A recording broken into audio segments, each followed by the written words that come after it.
بسم الله الرحمن الرحيم. الحمد لله الذي أنزل على عبده الكتاب ولم يجعل له عوجا قيما لينذر بأسا شديدا من لدنه ويبشر المؤمنين الذين يعملون الصالحات أن لهم أجرا حسنا ماكثين فيه أبدا وينذر الذين قالوا اتخذ الله ولدا ما لهم به من علم ولا لآبائهم كبرت كلمة تخرج من أفواههم إن يقولون إلا كذبا فلعلك باخع نفسك على آثارهم إن لم يؤمنوا بهذا الحديث أسفا إنا جعلنا ما على الأرض زينة لها لنبلوهم أيهم أحسن عملا وإنا لجاعلون ما عليها صعيدا جرزا أم حسبت أن أصحاب الكهف والرقيم كانوا من آياتنا عجبا إذ أوى الفتية إلى الكهف فقالوا ربنا آتنا من لدنك رحمة وهيئ لنا من أمرنا رشدا فضربنا على آذانهم في الكهف سنين عددا ثم بعثناهم لنعلم أي الحزبين أحصى بما لبثوا أمدا نحن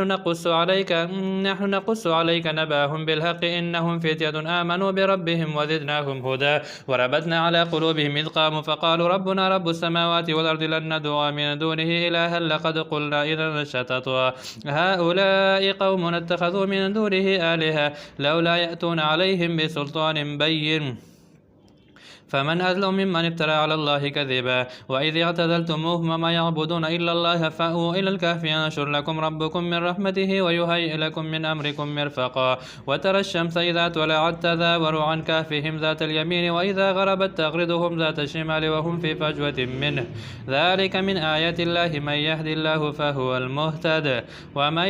يضلل فلن تجد له وليا مرشدا وتحسبهم أيقاظا وهم رقود ونقلبهم ذات اليمين وذات الشمال وكلبهم باسط ذراعيه بالوسيد لو اطلعت عليهم لوليت منهم فرارا ولملئت منهم رعبا وكذلك بعثناهم ليتساءلوا بينهم قال قائل منهم كم لبثتم قالوا لبثنا يوما أو بعض يوم قالوا ربكم أعلم بما لبثتم فابعثوا أحدكم بورقكم هذه إلى المدينة فلينظر أيها أزكى طعاما فليأتكم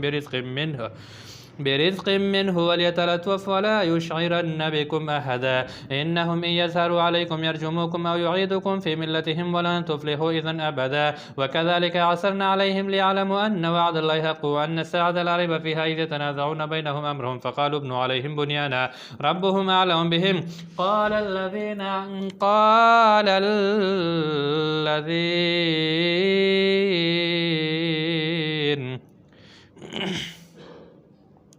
ربهم أعلم بهم قال الذين غلبوا على أمرهم لنتخذن عليهم مسجدا سيقولون ثلاثة رابعهم كلبهم ويقولون خمسة سادسهم كلبهم رجما بالغيب ويقولون سبعة وثامنهم كلبهم قل ربي أعلم بعدتهم ما يعلمهم إلا قليل فلا تمار فيهم إلا مراء ظاهرا ولا تستفتي فيهم منهم أحدا ولا تقولن لشيء إني فاعل ذلك غدا إلا أن يشاء الله واذكر ربك إذا نسيت وقل عسى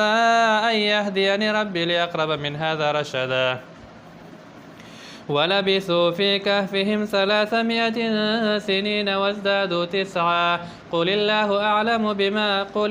أعلم بما لبثوا له غيب السماوات والأرض يبصر به وأسمع ما لهم من دونه من ولي ولا يشرك في حكمه أحدا واتل ما أوحي إليك من كتاب ربك لا مبدل لكلماته ولن تجد من دونه ملتحدا واصبر نفسك مع الذين يدعون ربهم بالغداة والعشي يريدون وجهه ولا تعد عيناك عنهم تنهن ولا تطع من أغفلنا قلبه عن ذكرنا واتبع هواه وكان أمره فرطا وقل الحق من ربكم فمن شاء فليؤمن ومن شاء فليكفر إنا أعتدنا للظالمين نارا أحاط بهم سرادقها وإن يستغيثوا يغاثوا بماء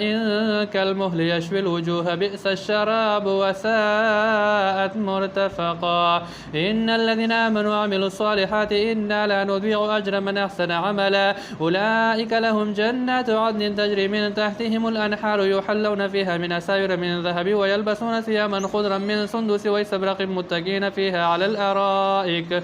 نعم الثواب وحسنت مرتفقا واضرب لهم مثل الرجلين جعلنا لأحدهما جنتين من أعناب وخففناهما بنخل وجعلنا بينهما زرعا كلتا الجنتين هاتين آتت أكلها ولم تظلم منه شيئا وفجرنا خلالهما نهرا وكان له ثمر فقال لصاحبه وهو يحاوره أنا أكثر منك مالا وأعز نفرا ودخل جنته وهو ظالم لنفسه قال ما أظن أن تبيد هذه أبدا وما أظن الساعة قائمة ولئن رددت إلى ربي لأجدن خيرا منها منقلبا قال له صاحبه وهو يحاوره أكفرت بالذي خلقك من تراب ثم من نطفة ثم سواك رجلا لكنه هو الله ربي ولا أشرك بربي أحدا ولولا إذ دخلت جنتك قلت ما شاء الله لا قوة إلا بالله إن ترني أنا أقل منك مالا وولدا فعسى ربي أن يؤتيني خيرا من جنتك ويرسل عليها حسبانا من السماء فتصبح صعيدا زلقا أو يصبح ماؤها غورا فلن تستطيع له طلبا وأحيط بثمره فأصبح يقلب كفيه على ما أنفق فيها وهي خاوية على عروشها ويقول يا ليتني لم أشرك بربي أحدا ولم تكن له فئة ينصرونه من دون الله وما كان منتصرا هنالك الولاية لله الحق هو خير ثوابا وخير عقبى واضرب لهم مثل الحياة الدنيا كما إن أنزلناه من السماء فاختلط به نبات الأرض فأصبح شيما تذروه الرياح وكان الله على كل شيء مقتدرا المال والبنون زينة الحياة الدنيا والباقيات الصالحات خير عند ربك ثوابا وخير أملا ويوم نسير الجبال وترى الأرض بارزة وحشرناهم فلم نغادر منهم أحدا وعرضوا على ربك صفا لقد جئتمونا كما خلقناكم أول مرة بل زعمتم أن لن نجعل لكم موعدا ووضع الكتاب فترى المجرمين مشفقين مما فيه ويقولون يا ويلتنا ما لهذا الكتاب لا يغادر صغيرة ولا كبيرة إلا أحصاها ووجدوا ما عملوا حاضرا ولا يظلم ربك أحدا وإذ قلنا للملائكة اسجدوا لآدم فسجدوا إلا إبليس كان من الجن ففسق عن أمر ربه أفتتخذونه وذريته أولياء من دوني وهم لكم عدو بئس للظالمين بدلا ما أشهدتهم خلق السماوات والأرض ولا خلق أنفسهم وما كنت متخذ المضلين غددا ويوم يقول نادوا شركائي الذين زعمتم فدعوهم فلم يستجيبوا لهم وجعلنا بينهم موبقا ورأى المجرمون النار فظنوا أنهم مواقعها ولم يجدوا عنها مسرفا ولقد صرفنا في هذا القرآن للناس من كل مثل وكان الإنسان أكثر شيء جدلا وما منع الناس أن يؤمنوا إذ جاءهم الهدى ويستغفروا ربهم إلا أن تأتيهم سنة الأولين أو يأتيهم العذاب قبلا وما نرسل المرسلين إلا مبشرين ومنذرين ويجادل الذين كفروا بالباطل ليدحضوا به الحق واتخذوا آياتي وما أنذروا هزوا ومن أظلم ممن ذكر بآيات ربه فأعرض عنها ونسي ما قدمت يداه إنا جعلنا على قلوبهم أكنة أن يفقهوه وفي أذانهم وقرا وإن تدعوهم إلى الهدى فلن يهتدوا إذن أبدا وربك الغفور ذو الرحمة لا يؤاخذهم بما كسبوا لعجل لهم العذاب بل لهم موعد لن يجدوا من دونه موئلا وتلك القرى أهلكناهم لما ظلموا وجعلنا لمهلكهم موعدا وإذ قال موسى لفتاه لا أبرح حتى أبلغ مجمع البحرين أو أمضي حقبا فلما بلغ مجمع بينهما نسي حوتهما فاتخذ سبيله في البحر سربا فلما جاوزا قال لفتاه آتنا غداءنا لقد لقينا من سفرنا هذا نصبا قال أرأيت إذ أوينا إلى الصخرة فإني نسيت الحوت وما أنسانيه إلا الشيطان أن أذكره واتخذ سبيله في البحر عجبا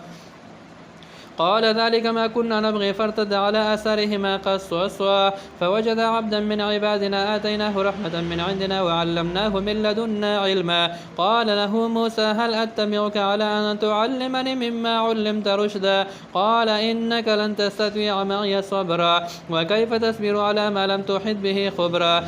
قال ستجدني إن شاء الله صابرا ولا أعصي لك أمرا قال فإن اتبعك استطعتني فلا تسألني عن شيء حتى أحدث لك منه ذكرا. فانطلق حتى إذا ركبا في السفينة خرقها قال أخرقتها لتغرق أهلها لقد جئت شيئا إمرا. قال ألم أقل إنك لن تستطيع معي صبرا. قال لا تؤاخذني بما نسيت ولا ترهقني من أمري عسرا. فانطلق حتى إذا لقيا غلاما فقتله قال قتلت نفسا ذكية بغير نفس لقد جئت شيئا نكرا. قال ألم أقل لك إنك لن تستطيع معي صبرا. قال إن سألتك عن شيء بعدها فلا تصاحبني قد بلغت من لدني عذرا. فانطلق حتى إذا أتيا أهل قرية استطعما أهلها فأبوا أن يضيفوهما فوجد فيها جدارا يريد أن ينقض فأقامه. قال لو شئت لاتخذت عليه أجرا. قال هذا فراق بيني وبينك سأنبئك بتأويل ما لم تستطع